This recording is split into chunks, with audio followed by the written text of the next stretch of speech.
Não.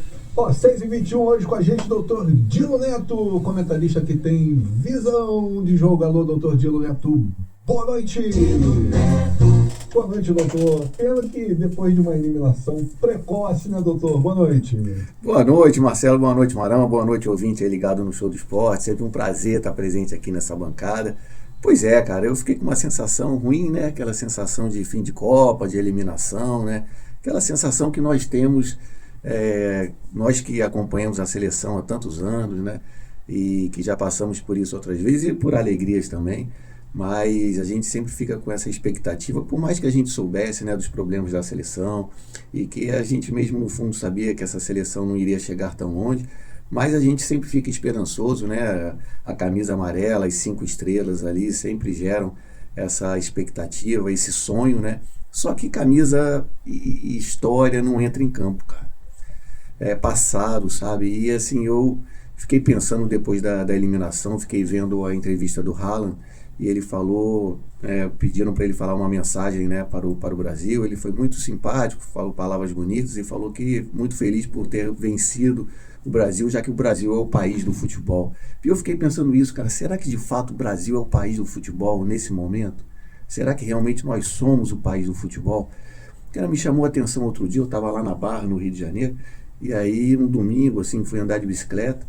E aí de tarde, cara, eu passei naquela praça ali que fica entre o posto 2 e o posto 3 ali, e ali tinha um campinho de futebol, né, vazio, às 5 horas da tarde, e do lado você tinha aquela coisa de skate, aquele half pipe, não sei nem como é que fala isso direito, half pipe, com aquelas corrimão, assim, que a pessoa faz aquelas coisas de skate, né? Que a fadinha faz aquelas manobras. É parque, né? Parque, um skate park ali. Cara, lotado, uma molecada, todo mundo andando de skate. Então hoje, cara, eu vejo que a molecada tá surfando, muita gente indo pro surf, muita gente indo pro skate, muita gente jogando tênis. O João Fonseca, quando ganhou aquele jogo do Djokovic pelo Roland Garros, a molecada lá no clube de tênis, todo mundo saiu vibrando, né, no match point do João Fonseca. Então, eu não sei, cara, se o Brasil realmente hoje em dia é o país do futebol. Não sei. Fico pensando isso. A gente vê problemas seríssimos na formação de jogadores, né, na categoria de base. Quem dera, Marcelo, quem dera ouvinte, que o problema fosse só o técnico, que fosse só a identificação do Ancelotti, pelo fato dele não ser brasileiro. Até agora não falam português muito estranho, né? Quem dera que fosse só isso, cara. Mas eu vejo problemas muito mais sérios, cara. A gente não revela mais jogador, cara. Aí, cara, a gente não tem lateral. O Wesley se machucou, a gente improvisou um zagueiro veterano na lateral. A gente não tem um 10, rapaz. Eu não vou nem falar do Messi, porque o Messi, né, é um dos maiores jogadores, né, que nós já vimos jogar. Agora, vamos pegar a Noruega. A gente não tem um Odegaard.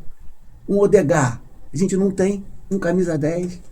A gente não tem um camisa 9, cara. A gente não tem um 9. Aí joga ali com um falso 9. A gente não sabe se era o Matheus Cunha, quem que fazia a função de 9 ali. Mas a gente não tem um Haaland da vida. Isso eu tô pegando a Noruega. Ouvi? Noruega. Vou repetir, Noruega, a seleção que poucas vezes jogou a Copa do Mundo, um país sem tradição nenhuma no futebol. E assim, a Noruega tem jogadores em determinadas posições que nós não temos mais e não conseguimos formar. Só abrir um parênteses, doutor Dilo e Marcelo. O primeiro esporte lá da Noruega não é nem o futebol, é o handball, que por incrível que pareça, eles criou deles. Exato. E assim, aí você fala, mas foi só... Não foi só essa Copa, não. O problema vem desde... nós perdemos a Alemanha de 7-1, um vexame histórico. Depois fomos eliminados pela Bélgica. Bélgica, hein? Nem nada demais. Fomos eliminados pela Croácia. Sem tradição nenhuma também em Copa do Mundo. O máximo que conseguiu chegar foi uma semifinal. E agora fomos eliminados pela Noruega. Então, eu acho que o problema ele é muito mais profundo do que somente a questão do treinador. Porque a gente tem que olhar lá para o começo, tem que olhar lá para a base, a gente tem que voltar do zero e parar de acreditar que história vai ganhar a Copa, que camisa com 5 estrelas vai ganhar a Copa. Não vai, cara. Não vai. Hoje em dia, todas as seleções, não tem essa história de que não tem mais bobo hoje em dia no futebol, é a pura verdade. Porque você vê aí Cabo Verde, quase surpreendeu a Argentina. Hoje o Egito quase surpreendeu a Argentina. E além disso tudo que eu estou falando, a gente pega uma seleção que realmente passou por muitos problemas pela troca de treinador, tudo muito conturbado, perdeu muitos jogadores. Assim, a gente teve a ausência do Rodrigo, a gente teve a ausência do Estevão, a gente teve a ausência do Wesley, Paquetá nesse último jogo. Além de todos os problemas, o que se esperava? Uma vontade de um Paraguai. Marão falou muito bem colocado, cara. A superioridade da seleção da França sobre o Paraguai era absurda, mas na vontade os caras não ganharam do Paraguai, cara. Paraguai ali, cara, os caras tiveram que suar sangue para ganhar do Paraguai. É isso que pelo menos a gente queria. Vender caro, né? Vender caro, cara. Vocês querem ganhar da gente? Podem até ganhar, mas amigo, vai ter que deixar sangue aqui no campo. Era isso que a gente esperava. Então, Marcelo, ouvinte, eu acho que a gente tem que aproveitar essa derrota, essas seguidas derrotas de Copa do Mundo, zerar, começar do zero, olhar os nossos problemas, porque quando a gente acha que não tem problema, aí aquele cara que bebe todo dia acha que não é alcoólatra.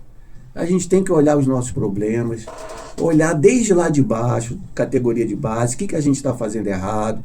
Não, olha só, gente, a gente está perdendo 30 anos, serão quase 30 anos que a gente não ganha uma Copa. Então a gente tem que olhar tudo que a gente está fazendo errado, reconhecer tudo que a gente está fazendo errado, para que um dia a gente possa ter essa alegria novamente, Marcelo. Beleza, tá aí os destaques dele, Dr. Dilo Neto.